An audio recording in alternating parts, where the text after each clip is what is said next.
Esse substitutivo visa fazer um grande esforço da nossa parte do Senado para produzirmos um projeto de qualidade, porque é muito importante darmos à sociedade brasileira diretrizes claras para onde caminharão as contas públicas nos próximos anos. Nós temos que mostrar que o Brasil é capaz de perseguir, de agora em diante, uma trajetória sustentável para a dívida pública. Ou fazemos isso, ou vamos no caminho da inflação, da desorganização econômica, como a que está acontecendo, da pobreza e do aumento da desigualdade. Enfatizo que há um descontrole no âmbito do governo entre o tratamento da dívida pelo Tesouro e pelo Banco Central, tese que eu desenvolvi aqui quando veio o presidente do Banco Central, quando veio o ministro da Fazenda. Ambos ouviram, mas não responderam, não explicaram essa coordenação, essa falta de coordenação.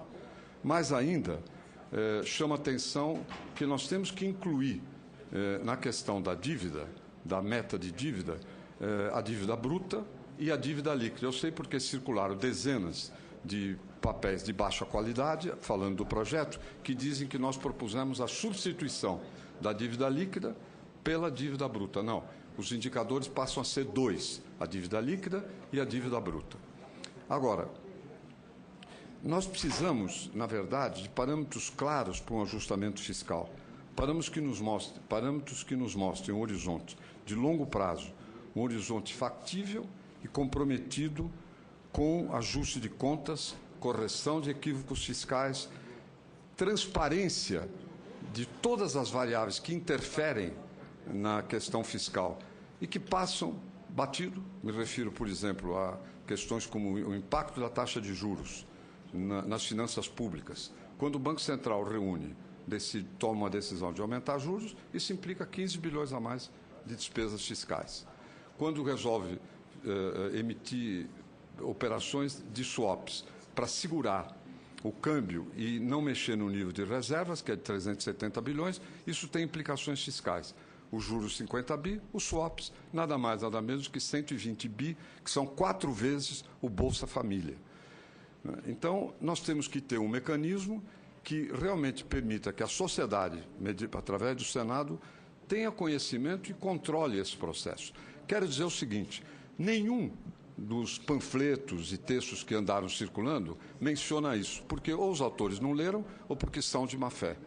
O projeto estabelece metas para daqui a 15 anos, mas o projeto permite que o presidente da República, em qualquer período, possa propor alteração das metas e dos propósitos estabelecidos. Ou seja, não se trata de criar uma regra draconiana para paralisar tudo. Ele pode propor para o Senado, o que significa que o Senado também não vai aprovar algo que implique cortar o leite de criancinhas ou dar calote em alguma dívida. Mas isso permite que o presidente tenha que se explicitar. Isso permite que haja uma transparência a esse respeito. Nos outros países onde existe o teto do endividamento, como o próprio Estados Unidos, é assim. Não me lembro de nenhum episódio, acompanho isso, da política econômica americana, desde que lá estudei, nos anos 70, e nenhuma vez o Congresso chegou e realmente levou a um corte de despesas. Houve impasses, etc.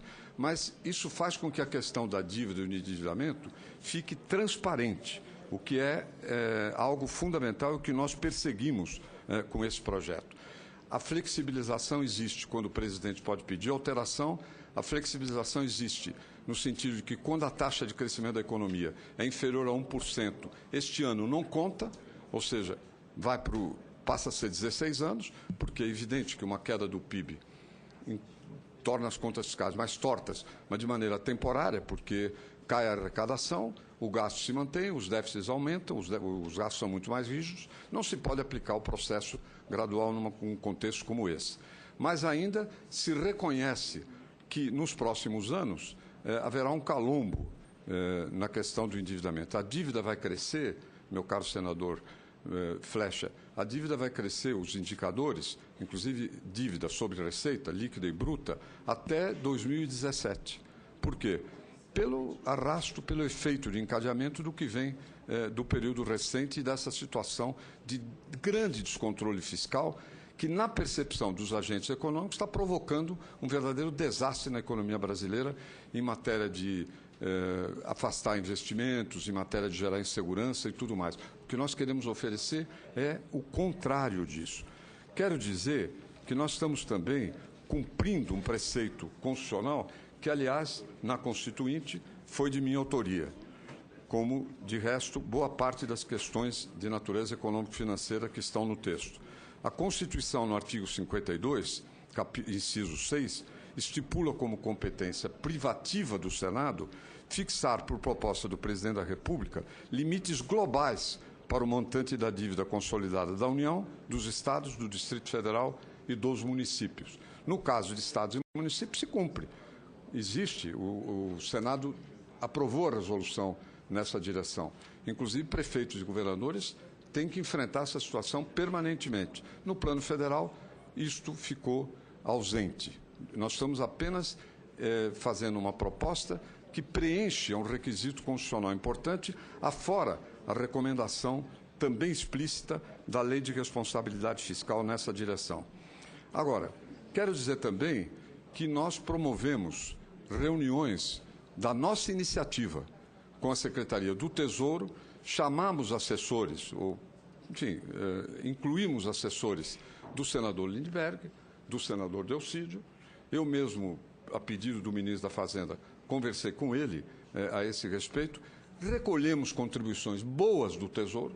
A Procuradoria-Geral da Fazenda Nacional fez um documento, nós rebatemos de 10 questões, 7 ou 8, e incorporamos outras que nos pareciam pertinentes ao projeto. Nesse sentido, houve uma abertura para discussão. Eu mesmo escrevi artigos na imprensa, o último, na semana retrasada, o Manifesto Fiscalista, que explica de maneira didática quais são os propósitos e as características do projeto. Quero dizer que nós estamos numa situação, hoje, de que muitas aberrações povoam a área fiscal brasileira e sua relação com a área da política monetária, da política cambial. Isso é muito importante de se levar em consideração. E eu vou mencioná-las aqui rapidamente. Por exemplo, a carteira do Banco Central, ou melhor, a dívida brasileira, ela é a dívida que tem o maior componente, viu, senador Lindbergh? É muito importante que Vossa Excelência ouça. Essa dívida é a que tem a maior peso de dívida de curto prazo, disfarçado, porque não consta dessa maneira, que são as operações compromissadas que o Banco Central executa. Para que se tenha uma ideia, no Brasil, o componente de curto prazo da dívida pública é de 40%. A média em outros países fica em torno de 10%, 15%. Quando tem muita dívida alta de curto prazo, isso exige uma maior potência da política monetária e exige juros mais altos. O que eu estou dizendo aqui vai ser objeto, ao longo dos anos, das cobranças e de tudo, de exame por parte do Senado. Nós temos que entender o seguinte: política monetária e política cambial têm influência na área fiscal, têm impactos fiscais. Isto não é reconhecido explicitamente na legislação. E nós temos que identificar esses impactos e temos que poder analisar e saber o que o governo está fazendo nessa direção. Quero dizer que, inclusive, a dívida de curto prazo, que é a que está na carteira do Banco Central, segundo projeções do Tesouro, hoje é de cerca de 1 trilhão. Né? 1 trilhão, você acredita? E, segundo projeções do Tesouro, no final de 15 anos, vai ser de 3,6 trilhões. Nós vamos estar totalmente dominados por uma dívida de curto prazo que gira no overnight. Essa é que é a verdade. Prisioneiros disso. O nosso projeto leva, segundo nossas projeções, para que ela se mantenha em 1 trilhão até o período desses 15 anos. Se não mantiver, o governo vai ter que explicar por quê, o que está acontecendo, pedir prorrogação e tudo mais. Outro exemplo de aberração, isso é uma aberração. Isso é uma aberração. Às vezes dá pena, não chega a dar comiseração, porque dá um pouco de raiva também, de ver tanto economista pé de chulé escrevendo, defendendo este perfil, que nós passemos a ter dívida de curto prazo, no perfil da nossa dívida, da ordem de 3 trilhões de reais, que é o que está implícito, cálculos do Tesouro, não são meus, que é o que está implícito na situação do status quo, na projeção que se faça para diante. Uma outra questão, senador Delcídio, que é interessante, nós temos presentes, por exemplo, política de reservas, política de swaps, etc. Muito bem. A manutenção das reservas, o custo de manutenção das reservas é da ordem, hoje, anual, de 3,4% do PIB. Acima, senador Flecha, acima, senador Delcídio, de 200 bilhões de reais. Ter essas reservas custa ao país 200 bilhões de reais. Ou seja, o equivalente ao orçamento da saúde e o orçamento da educação somados. Para que se tenha uma ideia. Por quê? Porque cada dólar que entra, que vai para a reserva, gera R$1, o Banco Central, com o papel do Tesouro, compra a taxa Selic, que é 14,25, e a reserva não rende nada. Então, vamos ser patrióticos, manter as reservas, evidentemente, etc., mas sabendo que custa 200 bilhões por ano, sabendo que custa o orçamento da educação e o orçamento da saúde. Não estou aqui propondo cortar isso, estou propondo que se conheça, que se faça análise, que o governo tem obrigação de explicar, senador Delcídio. O governo inclui Banco Central.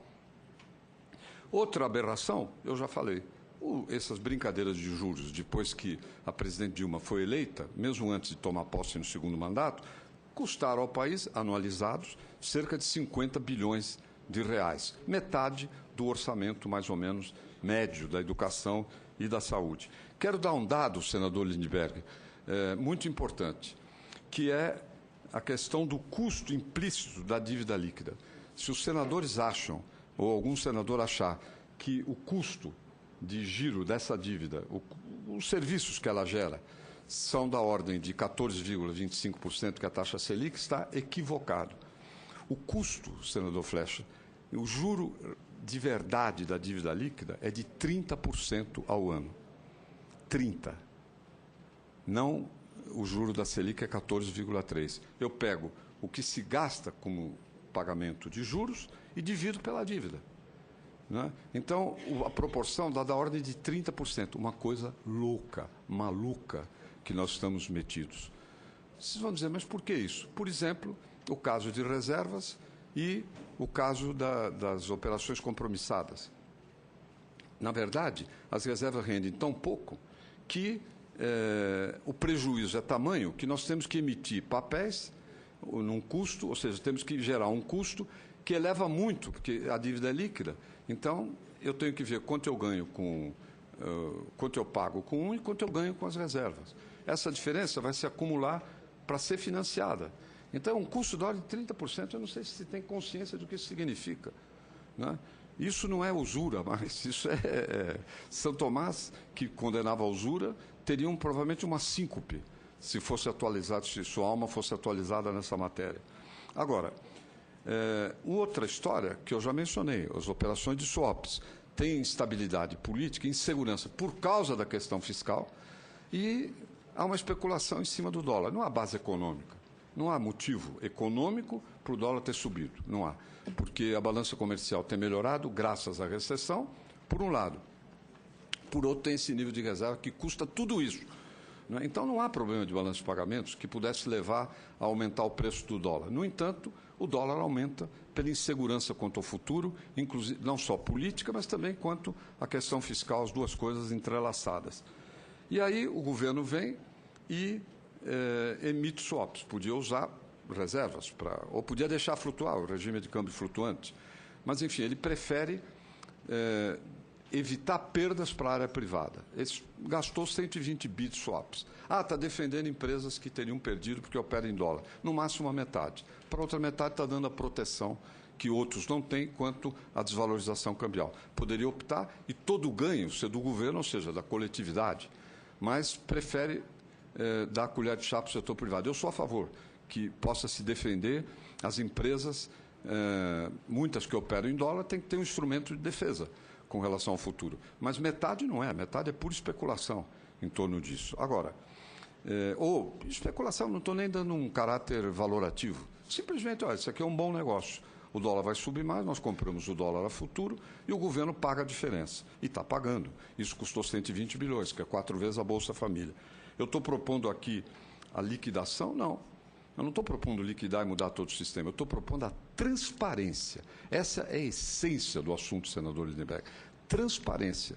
Que se passe a considerar que política monetária e política cambial têm custos fiscais. Uma coisa que duvido que se tenha ouvido ou que se veja pelos jornais ou que se debata isso. Nós vamos fortalecer o Senado.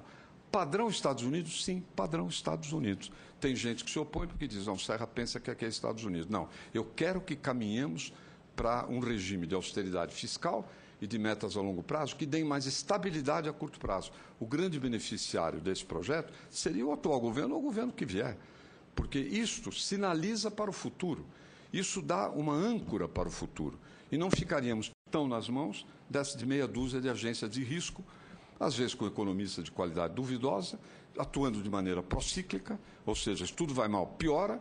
Por quê? Porque nós não temos referência entre nós, dentro do Brasil. Não há um mínimo de controle nessa matéria. Por controle eu entendo conhecimento. Toda vez que eu uso controle, não é controle no sentido de mudar obrigatoriamente tal conduta ou de punir. Não, é de saber. Controlar significa saber, está sob controle, está sob conhecimento. É isso que nós queremos materializar com o projeto. Essas são, em linhas gerais, as pretensões. Acredito que o relatório último ficou muito bom. Quando nós discutimos com o Tesouro, tem ideias boas, ouviu da Procuradoria, incorporou, por que não? Meu compromisso é com a verdade, não é com o panfleto. Quer dizer, se há contribuições boas, outras divergências, claro, tem outras divergências com o Tesouro, sem dúvida nenhuma, e são várias também, não é? Inclusive no que se refere ao futuro. Eles preveem, por exemplo, um crescimento medíocre do PIB, exagerado, eles preveem, não sei se minha assessoria tem os números, eles preveem um crescimento da receita ridículo. Devo dizer também que num desses panfletos, algum engraçadinho veio dizer, essa medida do Serra custa 1 trilhão, é de gargalhar. O sujeito não sabe nem fazer conta, imagina que a receita não cresce. Custo de 1 trilhão significa o esforço fiscal. Isso é ignorância. A ignorância dele equivale provavelmente a 1 trilhão de bobagens que habitualmente se dizem. Mas, de toda maneira, é interessante ter presente, suponho um crescimento do PIB menor, uma taxa de juros real nos próximos 15 anos, e aí nós podemos mudar de país, perto de 5% ao ano, real, dentro dessas projeções. Nós temos que dar um jeito nisso. Enfim, é um conjunto, é um cenário para o futuro. Nesse sentido, para mim, foi especialmente útil de saber o que esse pessoal, de fato, está pensando, o que projeta para o futuro do Brasil. É uma taxa de crescimento do PIB de menos de 1,5%, uma taxa de juros próxima de 5% real ao ano. Esse é o cenário, né? Nós vamos ficar de mãos cruzadas diante disso? De jeito nenhum. Nós temos que trazer isso para a discussão aberta ao público, que é o Senado. Fala-se muito, insiste na ideia de que o projeto não foi discutido. Eu apresentei, não é rigoroso, talvez em março, o projeto para a CAE. Eu, em geral, quando eu tenho interesse num tema, eu vou ver o projeto que foi apresentado a esse respeito. Falei na imprensa o tempo todo, escrevi sobre o assunto, levamos para a comissão do Pacto Federativo, da Agenda Brasil. Qual das duas? Hein? Da Agenda Brasil. Discutimos na Agenda Brasil esses problemas que estão aqui surgindo, etc. Deu-se urgência, levamos para a reunião de líderes. O presidente da CAE, senador Delcídio, sugeriu que antes de levarmos ao plenário voltasse para cá. Eu aceitei. Isso satisfez também o senador Lindbergh e veio de volta. Agora, o que eu quero é que se vote. Eu acho que tem um certo momento que tem que votar. O Senado não é não creio, honestamente, que o senador Lindbergh se inclua nesse caso, mas o PT tem um método, e nem muito menos o senador Delcídio, mas o PT tem um método curioso de governar, que é que governo é curso supletivo ou de graduação e pós-graduação. Vai-se ao governo para aprender, não vai-se ao governo para fazer. E nós não podemos ficar com esse método. Cada vez que tem alguma coisa, não, tem que aprofundar, tem que conhecer melhor. Então pega e leia. Nós estamos disponíveis o tempo inteiro. Prometi ao senador Lindbergh que esta semana podemos reunir com os economistas que ele queira. Né? Eu nunca vi, aliás, audiência pública, na minha experiência, que vem dos anos 90 no Senado, nunca vi audiência pública mudar a cabeça de ninguém, porque, em geral, é posicionamento político. Vocês acham que o seminário da Marta sobre Uber, né, vai trazer alguma luz? Não vai, porque lá vão estar os taxistas. Né? Enfim, em geral, a audiência pública é uma causa política que se leva. Mas, para o debate, é tudo que eu gosto de se fazer para a discussão, para o esclarecimento, porque eu ainda confio na racionalidade humana. Eu ainda sou um sujeito, por incrível que pareça, apesar da quilometragem, racional. Eu acredito no poder da razão. Isso é fora de moda na política brasileira e no Brasil. Mas eu acredito. Eu acho que quando a gente tem uma coisa certa, eu sempre confio que posso convencer o outro. Agora, não vai ser com obstáculos, com adiamentos, etc. Eu acho que já chegou isso. Por isso que eu quis apresentar o parecer hoje. E vamos ter oportunidade ao longo da semana de discutir, e na reunião da próxima semana, que eu imagino, porque como este encerra, será o primeiro item da pauta que me obrigará, aliás, como aqui foi dito, a não dormir de novo à noite, porque hoje eu não dormi para poder estar aqui às 10 horas, porque para mim 10 horas da manhã é mais ou menos meio da madrugada. Então, estarei de novo aqui para... Hein? Na hora? Na hora de verão. Não, a hora do verão eu perdi uma hora. Eu protesto. Eu sou contra. Se um dia eu for presidente da República, eu vou mudar isso aí. Não pode ser. Tirar uma hora de sono indevida. Não tem cabimento.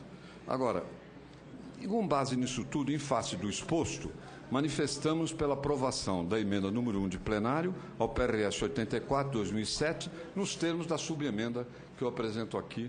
E queria agradecer muito de coração os 4 heróicos senadores, além do senador Delcídio, que aqui permaneceram para ver essa exposição breve. Tenho muito mais coisas para discussão, inclusive analisando todos os argumentos contrários que já apareceram, dando razão a alguns que já incorporamos e a outros apresentando os motivos pelos quais nossa proposta não pode ser aceita. Agora, teve um sujeito que é do meu departamento de economia na Unicamp, que escreveu um arrazoado está por fora do assunto. Ele escreveu um arrazoado de 25 páginas dizendo que nós substituímos o critério da dívida líquida pelo critério da dívida bruta. É incrível, você não leu, porque é óbvio que no projeto nós acrescentamos a dívida líquida e a dívida bruta. Se o sujeito escreve que nós tiramos, é porque ele não leu, porque isso faz parte do coração. Mas muitas vezes isso é uma encomenda, senador. Como? Muitas vezes foi encomendada. Mas outros pode ser. Esse daí, que é por fora do assunto fiscal, resolveu exibir erudição para quem é leigo no assunto. E aí mostra, na verdade, uma pobreza muito grande nessa matéria. Eu até dei ao senador Lindbergh uma frase, porque eu, na verdade, quando na universidade, no Chile, eu dava aula sobre América Latina, desenvolvimento da América Latina, e história do pensamento econômico, eu tinha cadeira na universidade. No Brasil também continuei. Muitas vezes no Chile, eu dei aula sobre um curso inteiro para pós-graduação sobre economia marxista. Portanto, conheço bem tudo. E dei uma citação que eu não tenho aqui, porque eu dei ao Lindbergh, do Marx a respeito do papel do capital financeiro, que depois nós podemos retomar. Porque se muitos desses que assinaram o manifesto se dizem marxistas, estão provando que nem além de não conhecerem o assunto, também não são marxistas, no que se refere à questão da consideração. Presidente.